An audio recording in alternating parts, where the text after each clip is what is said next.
Je vois ici Julie, hein, pour reprendre peut-être les plafonds que vous avez cités, Monsieur Courtlimont, tout de suite. Julie, elle habite à Bruxelles, donc ça va être un peu Oui, plus ok. simple pour André.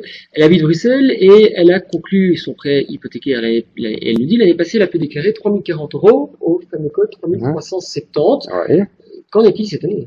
Mais cette année, ce sera le même code, a priori. Et au niveau du montant? Hein, mais par contre, ce sera un montant un peu plus élevé. Ce sera un montant de 3050 euros. Hein. Alors, il ne faut pas aussi qu'elle oublie, parce que là, il y a un nouveau code cette année, donc qui sont les codes 3372 et 3380. Où donc là, effectivement, si elle a conclu son emprunt à partir de 2006, eh bien, à ce moment-là, elle ne doit pas oublier de cocher oui, parce que sinon, donc, elle va avoir droit à un montant raboté de 760 euros. Donc là, il est très important également, si c'est le cas, hein, donc cocher oui ou non au code 3372 ou 3380.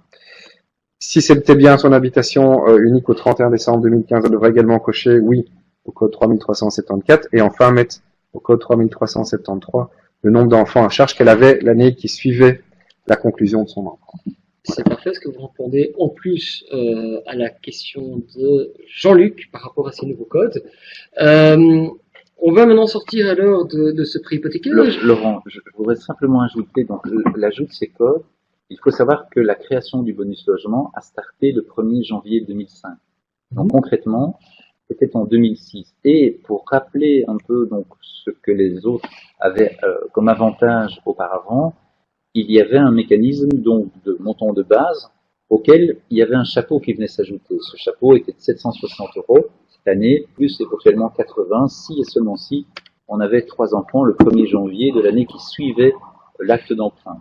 Ben, il faut savoir que ce chapeau est conclu pour une période de 10 ans. Donc ce qui veut dire que tous ceux qui ont fait leur emprunt hypothécaire en 2005, ils vont être intéressés donc à devoir déclarer cela. Pour la simple et bonne raison que si je compte bien sur mes doigts, à partir de 2006 déclaration, emprunt fait en 2005, eh bien ça se termine lors de l'exercice de la déclaration 2015, c'est 10 ans. Donc cette période de 10 ans est terminée, donc raison pour laquelle il est important de bien remplir, parce que ce chapeau, disons, de 760 euros, imaginons, va retomber à ce moment-là, va être enlevé. Voilà. D'accord. Merci pour les précisions.